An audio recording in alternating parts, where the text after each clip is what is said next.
Welcome into the show today. Thank you for making this podcast part of your day. While you're here, hit that subscribe button so this podcast shows up in your feed Monday through Saturday.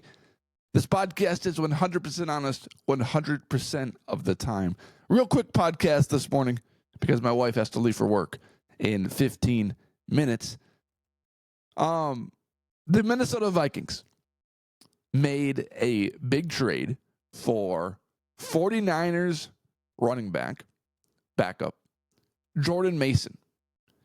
And the fascinating thing about this entire trade isn't who the Vikings received, but is what the Vikings had to give up to receive Jordan Mason and practically make him the backup running back to Aaron Jones, which means that he will get a good amount of playing time because the Minnesota Vikings plan is not to run Aaron Jones into the ground. It's to keep him refreshed throughout the entire season so that he's good to go at the end of the year. And that's what you saw last year. The Vikings did their best to implement Ty Chandler until he got benched.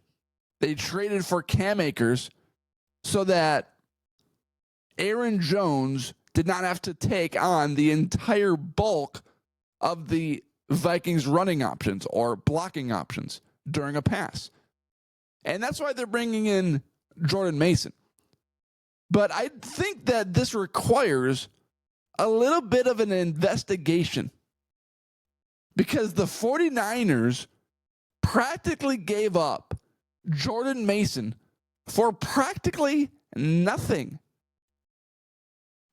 The Niners received a 2026 sixth-round pick in the trade and swap picks with the Vikings in this year's draft. Sources tell ESPN's Adam Schefter. San Francisco received pick 160, and Minnesota will get pick 187, sources said. Jordan Mason is a 25-year-old bruising running back that has experience playing in the NFL. He's in his third or fourth season. He had a high ankle sprain at the end of the year last year. But what I can't get past is why did the Minnesota Vikings, why were they able to acquire Jordan Mason for practically the same amount of capital that they got back for trading Ed Ingram to the Houston Texans? On paper, Jordan Mason looks like a very good running back. He had almost 800 yards and 5.2 yards per carry in 2024.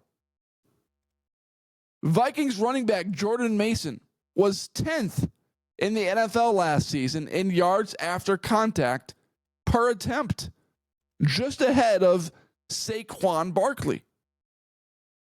I'll give that credit to Phil Mackey of Score North. He's the one that found that. And Jordan Mason, when Christian McCaffrey was injured for the beginning half of the season last year, filled in nicely. Versus the Vikings only gave up 2 100-yard rushers last season. And one of them was Jordan Mason. So what blows my mind is that the Vikings were able to get a solidified backup bruising running back for practically nothing. A swap of the 5th round pick and the pick that they received in the Ed Ingram trade.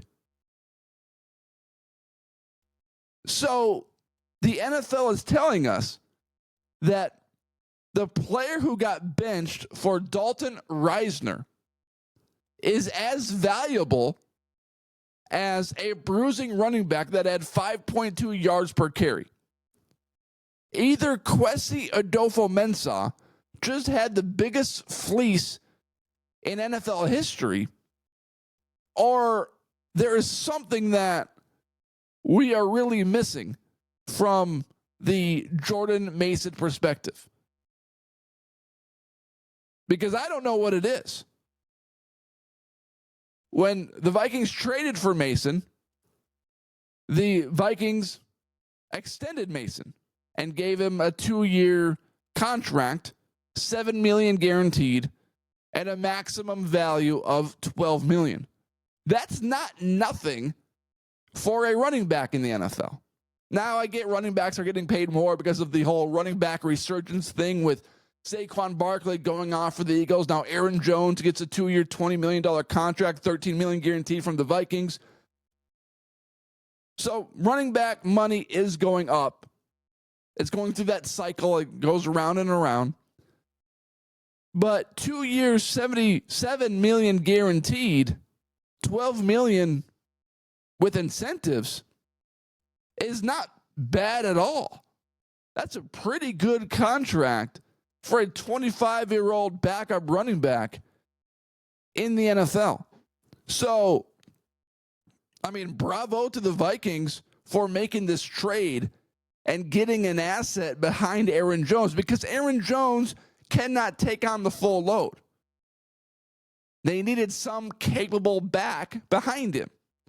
Now, this also gives the Vikings a lot of flexibility going into the draft, because one of the options going into the draft before this trade happened was selecting a running back in the first round or the third round with one of the top picks that the Vikings had, because you need somebody behind Aaron Jones.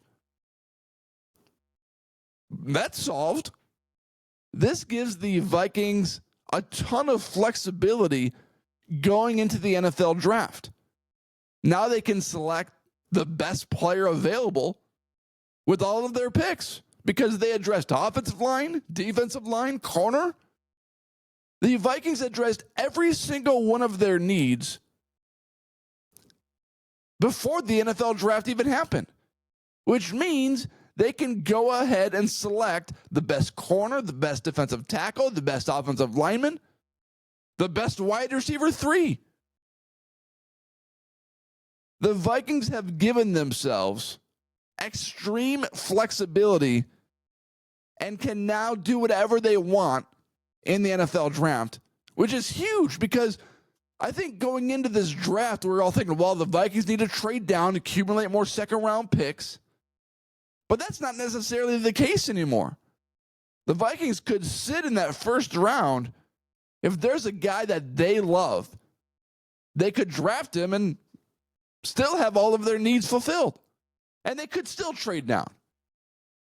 They could still trade down, acquire multiple second or third round picks to accumulate more draft capita. But with these trades and with these free agency signings, that's not necessarily the case anymore. The Vikings don't have to trade down when it appeared to be what they kind of had to do, because there were so many needs to fulfill. There were so many holes on the offensive and defensive side of the ball that in order to fulfill all of those, you had to trade down and get more picks. And with Kwesi's draft history, which is terrible, in the Vikings organization, the less draft picks that you need to fulfill big holes on your roster is a great thing, because his drafts have been awful, but his free agency has been the exact opposite. The reason why the Vikings were so good last year is because Kwesi nailed free agency, got great guys in for great contracts. And now the Vikings have, right now on paper, a powerhouse roster with flexibility going into the NFL draft because of their trade for Jordan Mason and because of their signings this year in NFL free agency. What a year. What an offseason. One of the best Vikings offseasons that I can ever remember. Thank you for watching this episode and for making this podcast part of your day. Hit that subscribe button. Thank you for watching.